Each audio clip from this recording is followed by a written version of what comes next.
There's a secret backdoor in big tech companies. If you aren't getting that job, it's probably not because you're not smart enough. In fact, coming from a kid that used to be in special ed and now works at Microsoft, you're definitely smart enough. I spent thousands of dollars generating some resources to help you enter this backdoor. Stick around to the end. Seriously, you're not gonna wanna click away. Stumbled upon this backdoor accidentally. My friend was working at Uber. I referred him to Microsoft, but he didn't get the interview. Months later, I discovered the backdoor. When I tried it with him, my manager ended up offering a salary 20% above market. So why wasn't he given the interview the first time around?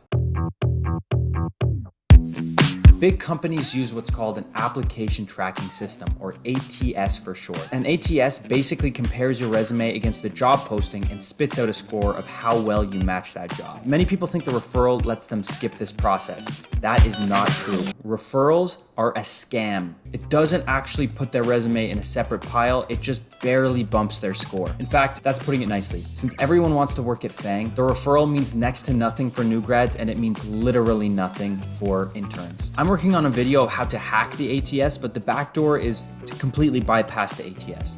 So how did I do that with Fred? Fred didn't get the interview the first time around because his resume didn't scan through the ATS well. My referral had almost no impact on his score. I knew a manager that was hiring for a position, so I directly emailed that manager my friend's resume.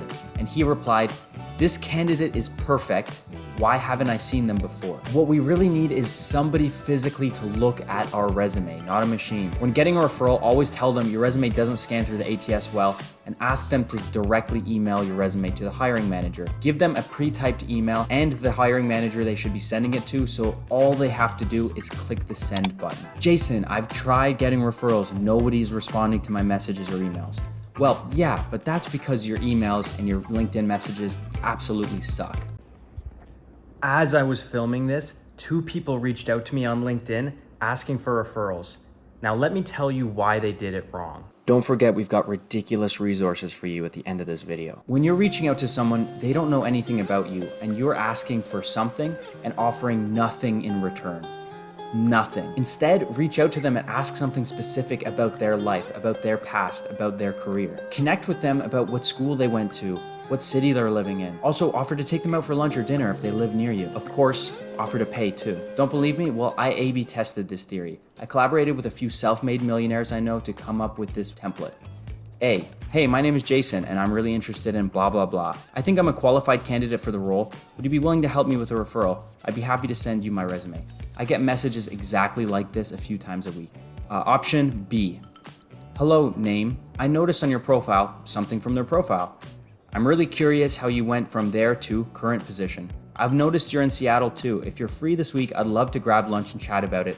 On me, of course. This led to a 47% increase in message response rate. Many multi-millionaires I've met over the past few years tell me that everybody just wants to take. Many of these connections I've made because I offered a meal or a drink of like $20 value, just $20. Imagine the power when you utilize it against regular devs and recruiters. You'd be stupid not to do it. But wait, the average recruiter only looks at a resume for 6 seconds. So how do you get them to look for any longer than that? Well, how about custom-made resume templates that match the company's biggest product? A Facebook resume that looks like a Facebook feed. A Google resume that looks like Google search. We've drafted up resumes like this for all the big tech companies, and these really stop recruiters in their tracks. They really can't look away. If you want these resumes, all you have to do is go to hiredfortech.com and enter your email. Now there's 2 things you have to know if you're gonna use these resumes. The first is that these are more valuable the more scarce they are. So we're gonna be giving these out in waves, and the earlier you sign up, the earlier you're gonna get it. The second is that these resumes do not scan through the ATS system, so don't just blindly apply with them. What you should do is include this as the second page of your resume or maybe your cover letter. Recruiters like to be able to quickly reference your resume to grab any information, so make sure it's that second page. Don't forget to subscribe and sign up for the resume templates below. I'll see you in the next video.